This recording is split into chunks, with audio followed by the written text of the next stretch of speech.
Cool. So is it pronounced Steiner? Steiner. Steinar. Yeah. Cool. It's a pleasure to meet you. I really have enjoyed looking over your work in preparation for this.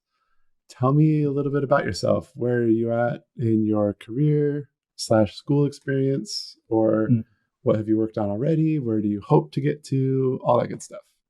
Yeah, so I've been studying 2 years in Norway at a school called Norway, and then I moved 1 year to the University of South Wales, and that's where I'm currently studying. But now, of course, I moved home because the school shut down. So yeah, I'm currently studying at home. And I just got a job at the CodeSync, a company in Newcastle, in UK. So I'm just waiting for the contract and can start working there soon. Cool. Congratulations. That's exciting. Yeah. So I really love a lot of what you've got going on. Where are you trying to get to? Like, what's your ideal spot to be in? Because you have a little bit of everything. Like, there's a lot of different stuff that you're tinkering with. Which things catch your fancy the most? What are you most passionate about? I don't know. I really like stylized effects, and I kind of want to do a little bit more technical things as well. Well, there's definitely jobs where you can do both. Yeah. So. I really like shaders. I think they're a lot of fun to do. So I do a lot of shader work. I also want to get into 2D as well. So just everything. Yeah. I like that. I see that in your work. I'll go ahead and pull it up. All right. So I can tell by looking at your portfolio that you do like to do a bit of everything. I'll start with your older demo reel. This one's, I'm guessing this is newer and then it gets older over here, right? So yeah, the show reel is the oldest one and the newest is the first. Yeah. And the ice is kind of new as well. So it's actually it's after the competition. Got it. Yeah, I saw a lot of stuff that's inspired by things that others are doing in the community, or like the same kind of exercises that I see others doing for the competition. Some really cool things. So looking through this portfolio, I think my sense is that each thing in this portfolio is sort of your first time doing a certain technique. You're like, I want to play around with post-process. I'm going to play around with decals. I'm going to play around with a dissolve. I'm going to play around with whatever. And you're just testing it just to see what you can do with it, which I think is awesome. And what I'm excited to see is now that you've done all these things once, now trying to do it in a more sophisticated way, combined with some other thing that you learned, right? Whether that's a technique or a new skill or like an artistic principle that you learned, to try and get it to the next level. Because I think everything in here just shows to me that you're willing to experiment, that you're willing to try just, all kinds of stuff, right? And that gets me super excited for your personal potential as an artist. And I'm really looking forward to see where you're going from there. So that's kind of like what's on my mind as I'm looking at your demo reel. Does that line up with what you're thinking? Like those were a first attempt at a lot of different things? Yeah, it was my exam project at Norway, and it was the first time doing VFX, and I just tried to learn as much as possible, but just doing a lot of different effects. Yeah, so perfect. More quantity over quality approach. Yep. And that's great to have that breadth of experience. Like, you did the bonfire that was burning, and you did all these other things that, they look like, what they're supposed to, I think, but they're not necessarily really polished or beautiful. And so as you're composing your portfolio, consider going in and making each of those really up to a higher quality, or doing a new portfolio so that it's obvious to anyone looking at it that you know what is high quality and that you're not assuming that all of these attempts are exceptional. Does that make sense? Yeah. Because I know from doing this for years that those are all first attempts for you and that you have much more potential than that. Yeah. But a recruiter or an art team may not be so kind. And they might just say, I don't know, this isn't our fidelity bar, this isn't our quality bar. And so even doing the same show reel, but relabeling it as like VFX experiments or like first time attempts or something so that it reflects that you know that it's not the end all of your skill set. It's like, this was me learning, this was me practicing, this is just experimentation. I did put old work in.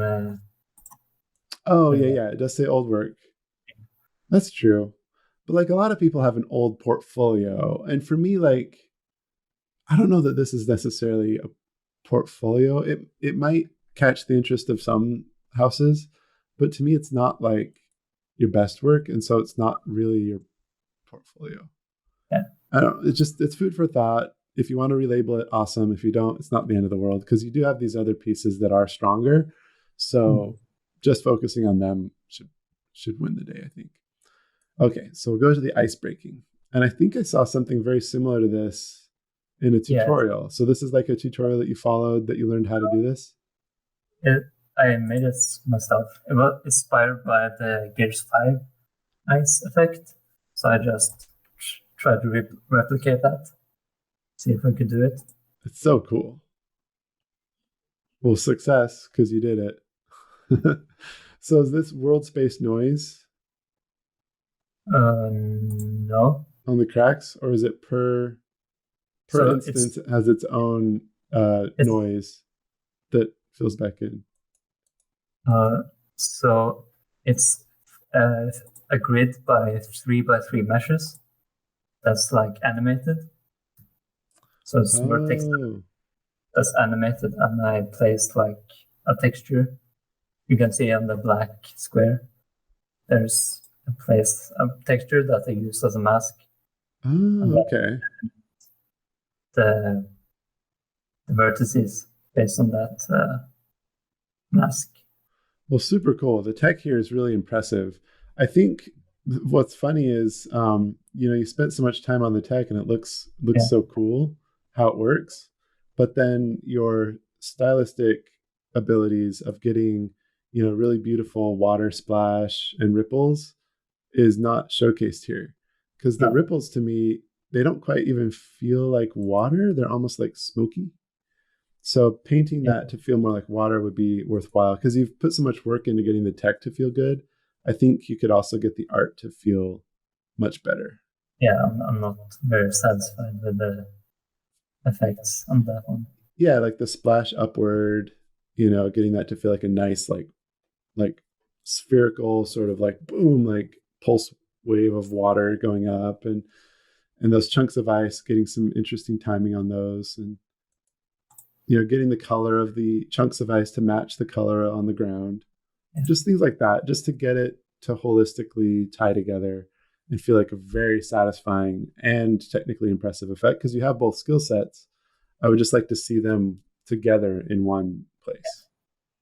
Yeah, it's a little bit different because it's more realistic and all the effects I made so far is stylized. So yeah, well, I mean, here's the thing though. Just because it's a high-tech implementation doesn't mean that it has to be realistic. No. So you could go in and, I mean, already these ice shapes are not realistic at all. they're very chunky, blocky squares of ice, right?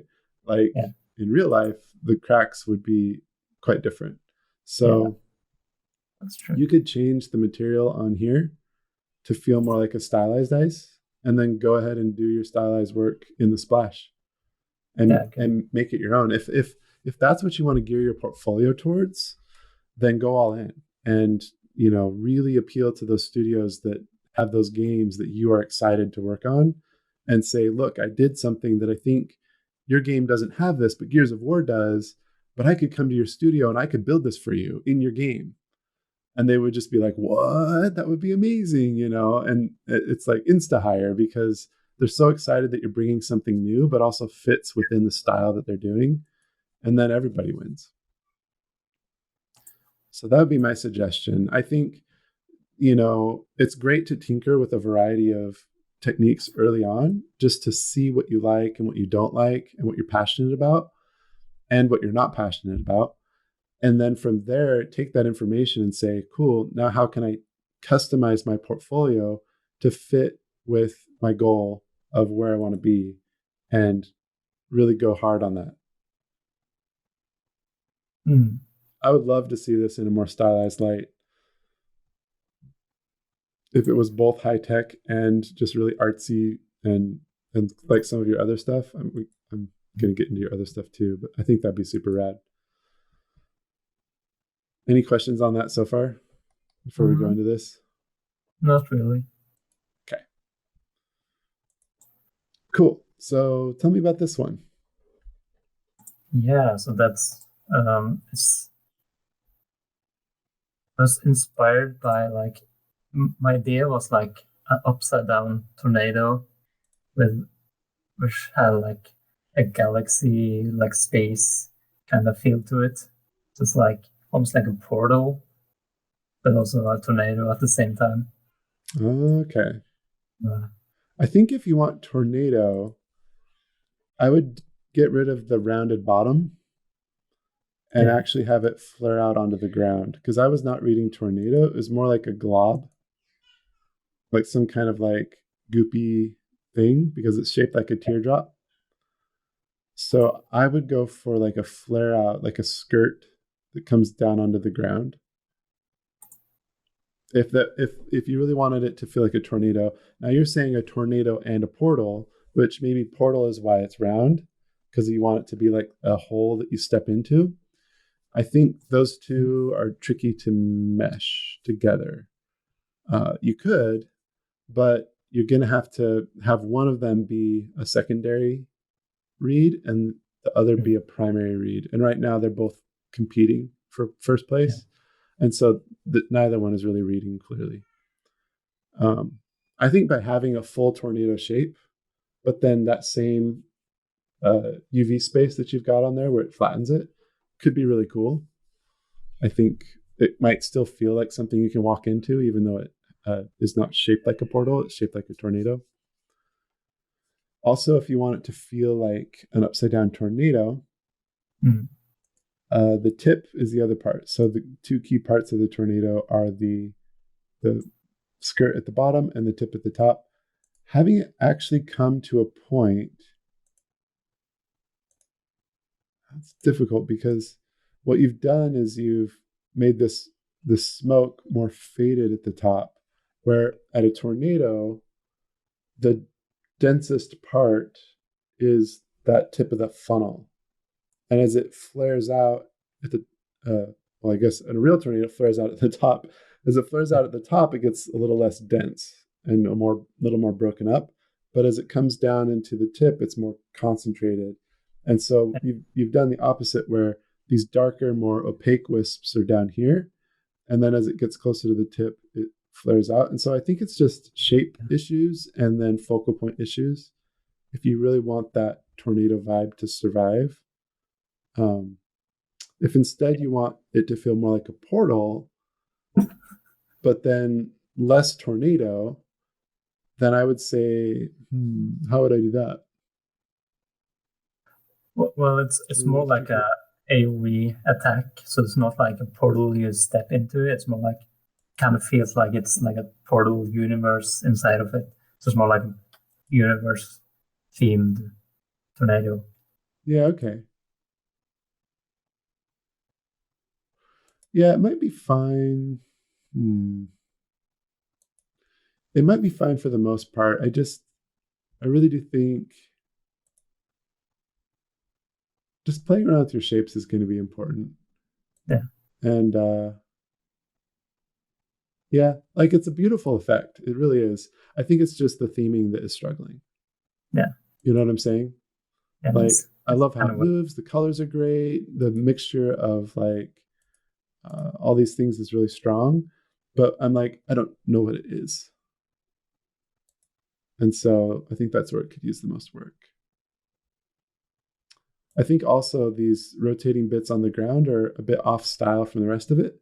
They're very, very stringy and detailed, which is not a bad thing. I mean, you could have a more stringy, detailed effect overall, but the rest of it is so like has like chunkier shapes and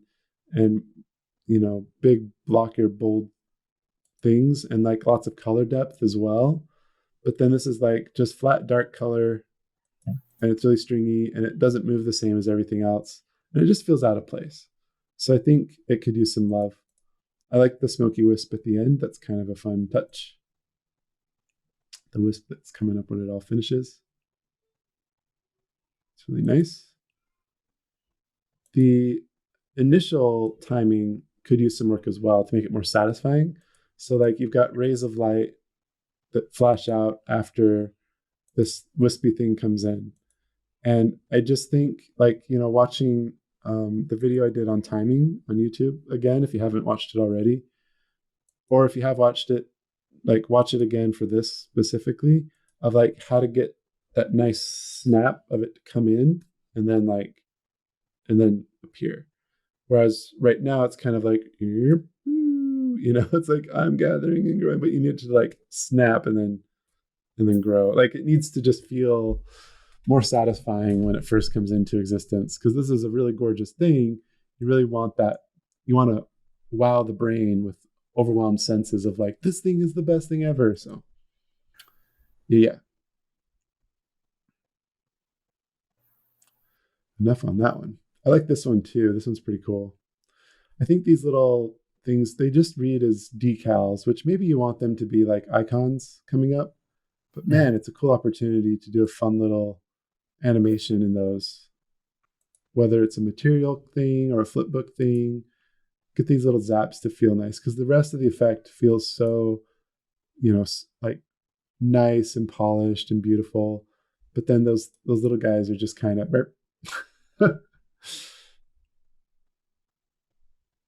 yeah. The one thing about it I would fix is I'm starting to see some tessellation in the mesh, so I can see the square edges.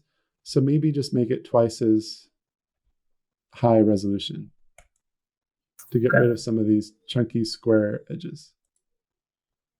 I mean, this is your portfolio. You don't need to worry about optimization for this. Just make it beautiful. Also, to be honest, that much more tessellation in a mesh, even in a game, it's not going to be that big of a deal in most games. Mesh poly count is typically not a big concern for particle meshes. As long as you're not doing like, hundreds of thousands of tries or something crazy. Like typically we can get away with pretty high resolution meshes for what we need to do and it still hits performance nicely. Typical things that you need to watch for optimization are overdraw and material complexity. That's going to be like, lots of translucent cards in front of each other and or really complex materials that take a lot of instructions. That's usually where we hit our biggest bottlenecks with optimization. It's not usually as much with file size on meshes. Meshes are much smaller than textures even. So a texture, you might run into issues if you have like a bunch of 1024 textures, right? Yeah. But meshes typically, in my experience, don't bump into that very hard. I guess every now and then you can get a crazy mesh if it's like an environmental effect and it follows the geo of the whole thing and you need it to be very specific. Some of those can get bigger, but it's things like this because you're gonna you don't need a lot of vertical bands for this guy, right? You just need a lot of horizontal bands. Yeah. And so it's really not going to be too bad, in my humble opinion. If anyone disagrees, they can leave a comment, and I'm sure they will if they disagree. I get corrected on a regular basis, but all I can share is my own experience. All right. Games VFX finalist. Ooh, search for a star. What was this? That's a competition or challenge made by Gratz in Games. Cool. So Well, I like how it turned out. I think this is really fun. Um, well, not fun, yeah, but actually kind of depressing and disturbing, but still really fun.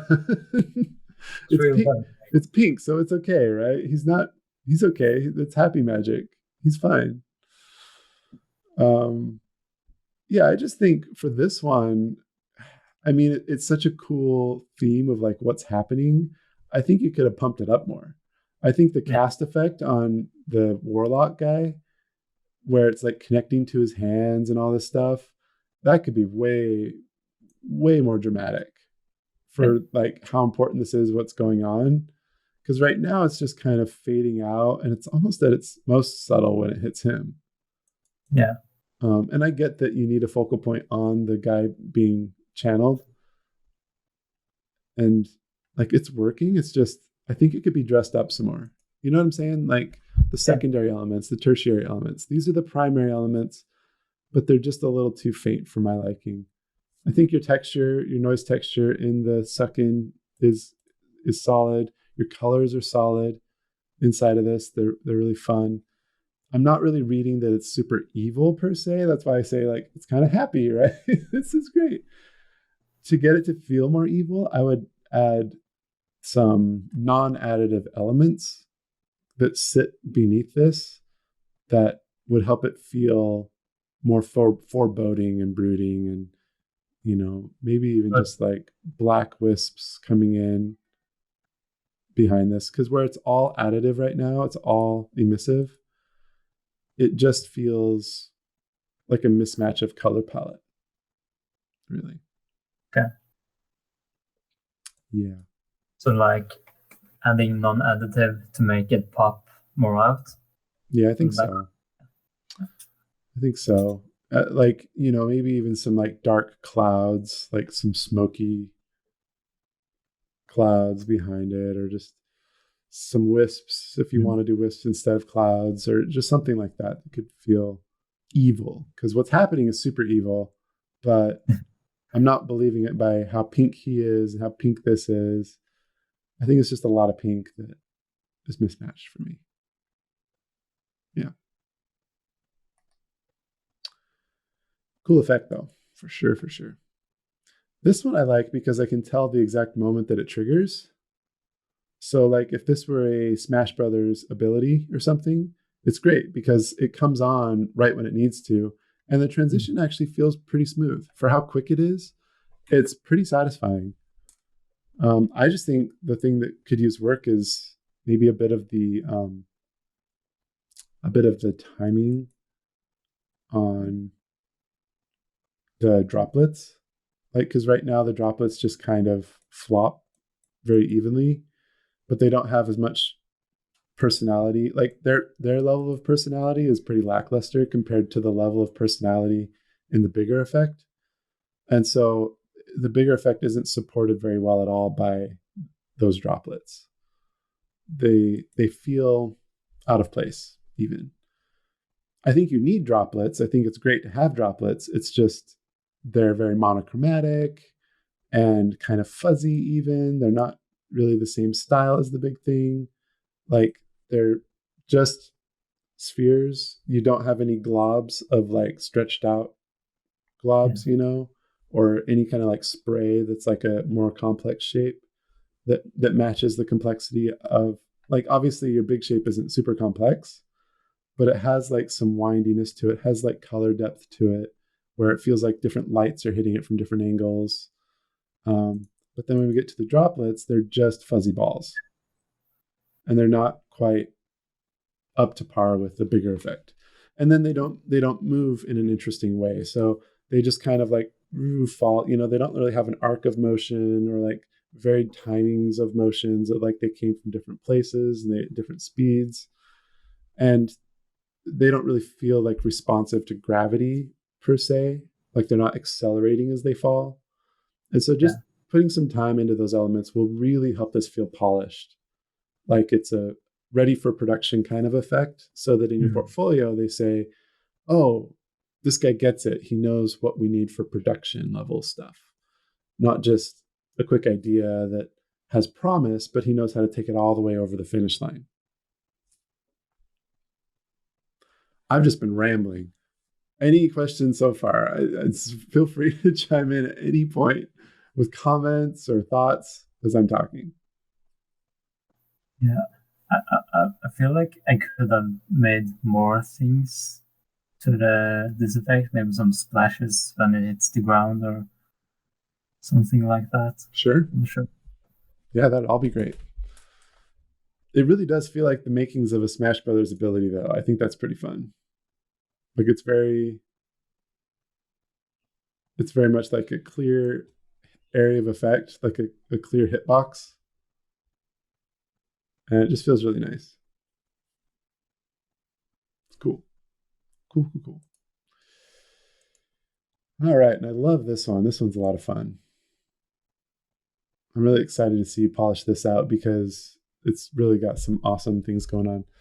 I like that you've managed to do something very, very graphic and style driven, but also it feels nice. Like it feels like it has some quality to it. I think a lot of that is that you've taken the trouble to delineate the different shadow shapes in here and the highlight shapes.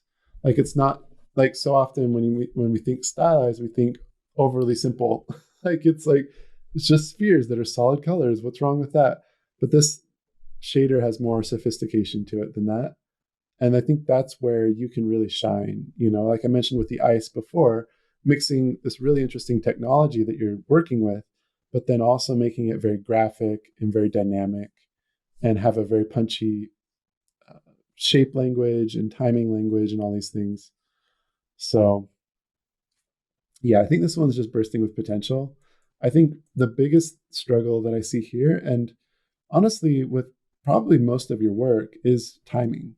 So the windup is cool. Like it's got this nice promise of this is going to be an awesome punchy effect, but then the missile travels slowly, which is maybe not a huge problem because maybe in the gameplay it's a slow traveling missile, right? But what I'm struggling with on that is because it's moving slowly, I can see that the missile doesn't have any substance to it. It's missing a fuel source at its front. Yeah. All it has is the burning fuel. And so if it were moving quickly, I might not catch that and it might be just fine.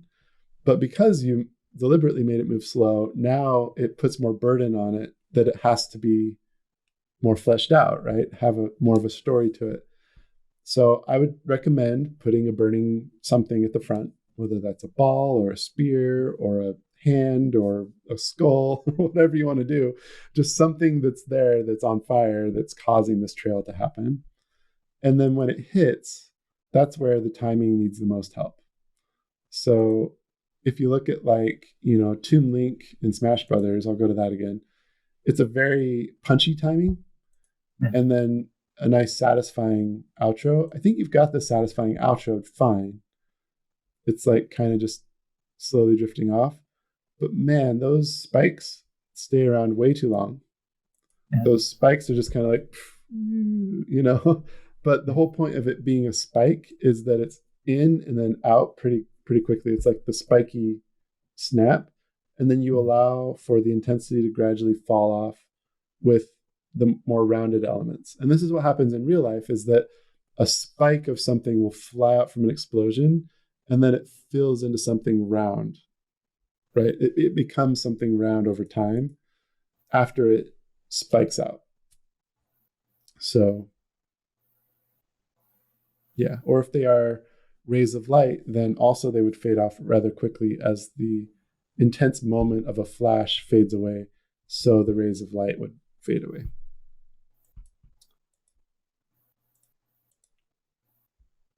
I think that burst on the ground too is pretty evenly timed.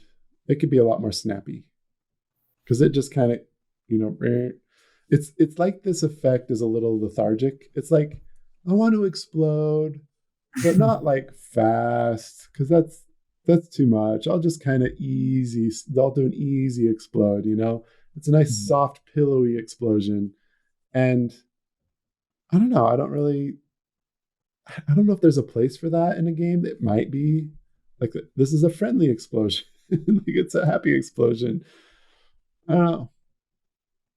But if you want it to feel punchy and snappy, which is usually what explosions are for, it's going to need some work on timing for sure. Does that make sense? Yeah. I also feel like the gather in effect thematically isn't totally clear. It has good timing to it and everything, but the shapes are throwing me off a little bit. Like I don't know what's going on there. And it might help if there was like a character, moving their arms around or something, or, if that umbrella shape was actually coming from some umbrella kind of shaped object, that it made sense why it's like rounded and blunt on the front. I think giving some thought to the theme of the wind up and how that energy is being condensed in will help inform the types of shapes you use. Yeah. And then the mushroom. Super cool. Nice. Yeah, again, I think timing is the biggest area for improvement here. The wind up to me doesn't quite work as a wind up. It's getting faster, Mm. but there's not a sense of like a ticking, like a pulse. It's happening like, is it going faster, faster, faster? Because the problem with just making it scroll faster is it hits a certain point where, like right here, where it's just going so quickly that it becomes static noise as opposed to pulsing noise, or like, Yeah. if that makes sense. Like I'm not getting a sense of a beat after the beat gets too frequent. It's just noise. It's not a beat anymore. And so the metaphor of like it's gathering in faster and faster could work if it's gathering in a pulse and then a pulse and then a pulse, pulse, pulse, pulse, versus it's just like pulse, like it's not quite working for you. So I'd work on that. Also on the payoff. The payoff kind of happens in a very similar fashion where it's just scrolling out really rapidly on a couple of meshes, and Mm. it doesn't feel like one crescendo of impact. It feels like a rushing of multiple crescendos all at once. And so cleaning up that timing so that it's like, pulse, pulse, pulse, pulse, and then big crescendo is going to be a lot simpler and a lot clearer and a lot more satisfying. And that's a lot of work to pull off. It's easy to say, but getting that timing, there's so many levers to pull. I look at timing as the thing that it's best done last after you've got some working elements in there, because what you need to do is go in and say, okay, the scale on mesh A and then the scale on mesh B, how do I offset their scales to get it to feel like a nice kind of double beat impact, like boom. Or also the color on mesh A and the color on mesh B and the alpha on mesh A and the alpha on mesh B. And like, do I want bloom at some frame? And where do I want that bloom? And then there's all these little bits, these motes that are flying out. How do I want their velocity to work with the scale and the color and this of that? So all of these are timing questions, but they're also composition questions. Composition and timing go hand in hand. And so you're figuring out like, how big is this part? How opaque is that part? What's the color of this versus the color of that? And you're playing around with all of these things, but you can't even do that if you have not already created the mesh and the particles and the textures and everything else, and sort of timed them out and composed them in some way first, right? You kind of do that first, you get everything in there, which is a huge challenging step on its own. And then there's this whole phase of timing and composition to rein it in to get it where you want it to be. Does that make sense? Yeah, kind of. Kinda. So you've done the first step. You've composed an effect. So you've got all the working parts in there. But now you have to go through and say, how am I going to time the scale of this? How am I going to time the color over life of this? How am I going to work on how things resolve and when they come in and what's the delay on the spawn or the whatever, right? And that's all just timing.